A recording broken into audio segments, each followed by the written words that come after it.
Salut tout le monde, aujourd'hui on est au musée du Caire et donc on va voir les statues au rez-de-chaussée. Oula, il y a du vent. Et on va voir les superbes vaisselles antiques, absolument des artefacts absolument extraordinaires au premier étage. Donc sans plus attendre, c'est parti.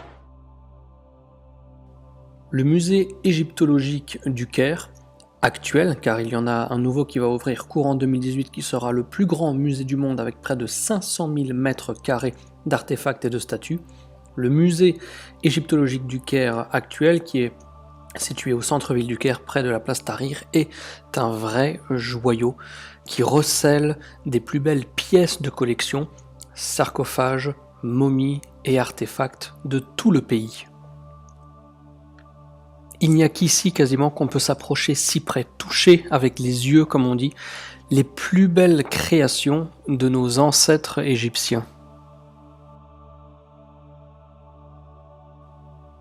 On peut y voir de magnifiques choses, comme par exemple ici le reste de cette excroissance que vous voyez à l'image sur ce sarcophage qui est en basalte, alors que sur l'étiquette par exemple il y a écrit qu'il est en schiste. Et il est en basalte, une pierre très très dure, et pourtant quand on s'approche de plus près, on voit que les hiéroglyphes sont absolument magnifiques. Et au gré de cette vidéo, vous verrez que la qualité de réalisation des différents hiéroglyphes varie énormément.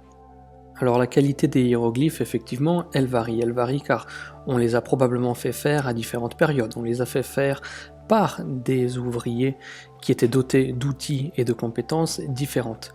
Mais il est malgré tout très intéressant de relever cette différence parce que on est à nouveau dans une chronologie un petit peu entre guillemets dégressive, dans laquelle les artefacts les plus anciens sont toujours les plus beaux et les mieux réalisés dans les pierres les plus compliquées à travailler.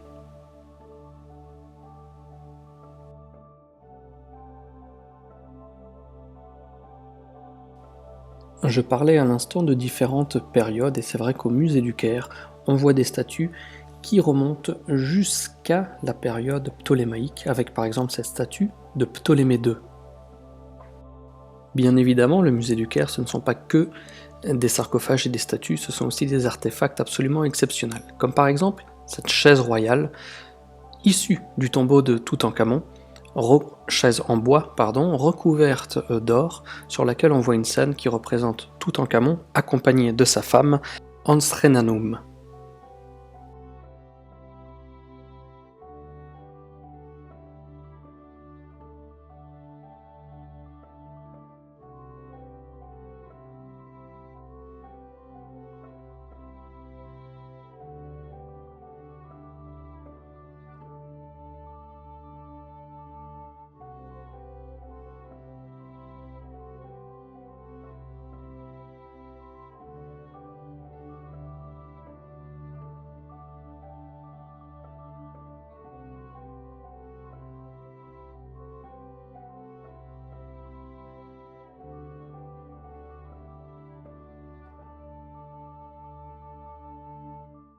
Après les magnifiques papyrus, nous continuons la visite avec les trésors trouvés dans le tombeau de Toutankhamon.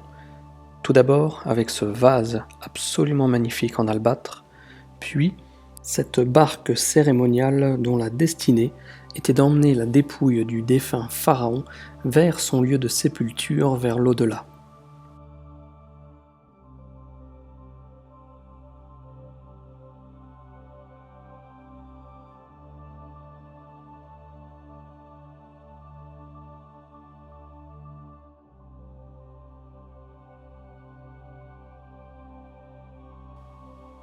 Toujours en albâtre, ce que vous apercevez à présent à l'écran est ce qu'on appelle la jarre canopique. La jarre canopique, qui est ici donc en albâtre, était utilisée durant le processus de momification pour accueillir et conserver les viscères du pharaon dans la vie de l'au-delà. Et ici, c'est Isis qui ouvre ses bras pour protéger le contenu de ce tombeau dans lequel était placée cette jarre. Isis qui dit à travers des hiéroglyphes « Mes bras renferment ce qui est mien, je protège Imset qui est mien, l'Imset du dieu Osiris Toutankhamon, celui qui est élu et justifié. »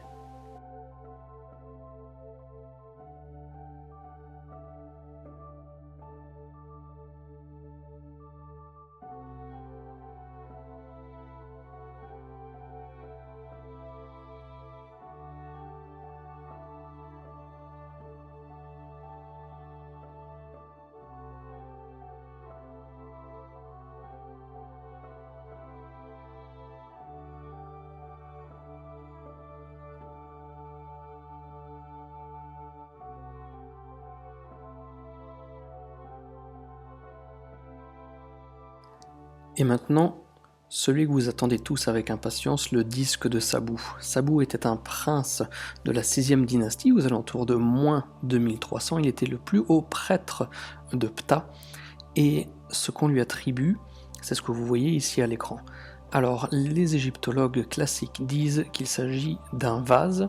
Les alternatifs vont dire qu'il s'agit d'autre chose. Certains iront jusqu'à dire qu'il s'agit là d'un mélangeur à liquide, un mélangeur à fluide, peut-être générant de l'énergie. En tout cas, une chose est sûre, c'est que nous sommes là face à une réalisation en schiste.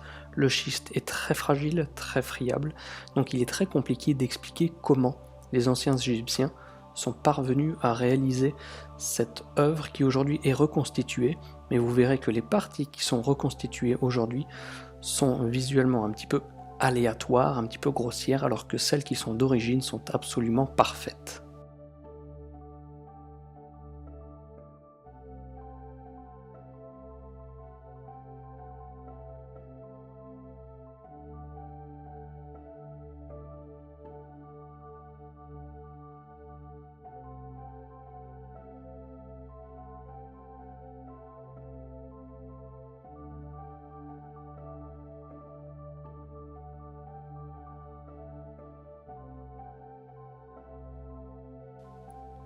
Avec plus de 120 000 pièces exposées sur les 2 étages qui le composent, le musée égyptologique du Caire est un des lieux les plus exceptionnels de toute la planète.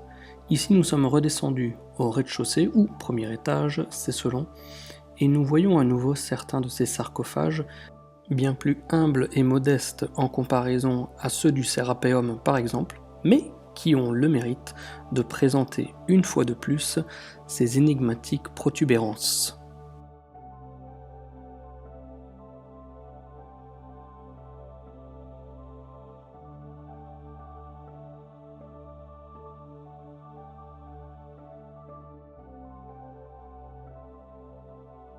Et voici la statue de Khéphren, Khafra.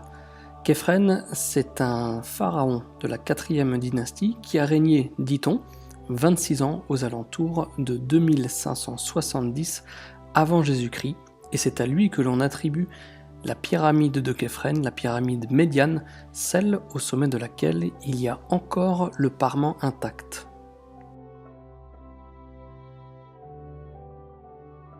Sur ces images, nous voyons derrière la tête de Khéphren le dieu Horus, le dieu faucon, qui est ici avec les ailes déployées, protégeant la tête du pharaon et aussi donnant référence à l'Égypte unifiée, la Haute et la Basse Égypte.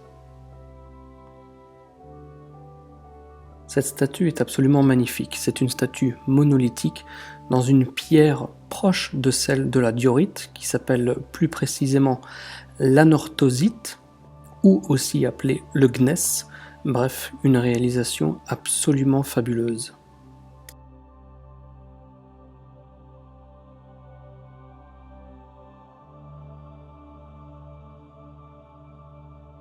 Nous allons maintenant voir ce qui constitue peut-être la plus grande curiosité de tout le musée du Caire. Pourquoi la plus grande curiosité? Car ce que nous avons sous les yeux est la seule statue retrouvée représentant le pharaon Khéops, celui à qui nous attribuons la construction de la plus grande pyramide d'Égypte. Vous ne trouvez pas ça un tout petit peu étrange que nous n'ayons que ça pour le plus grand de tous les bâtisseurs?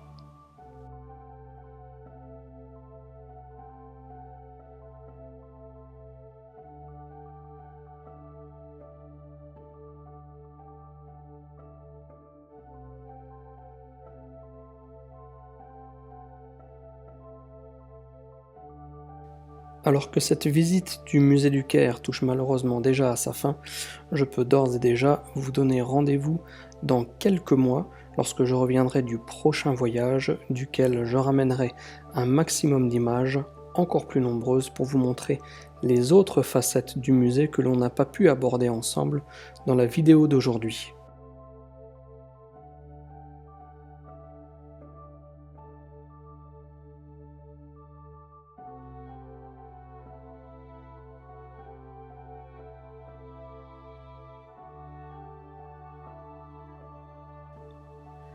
Et pour conclure cette vidéo, je vais à présent vous emmener juste après le dernier sphinx du rez-de-chaussée du musée. Je vais vous emmener au cœur du Caire, dans le quartier copte, et à travers les différents méandres de sa circulation. C'est parti!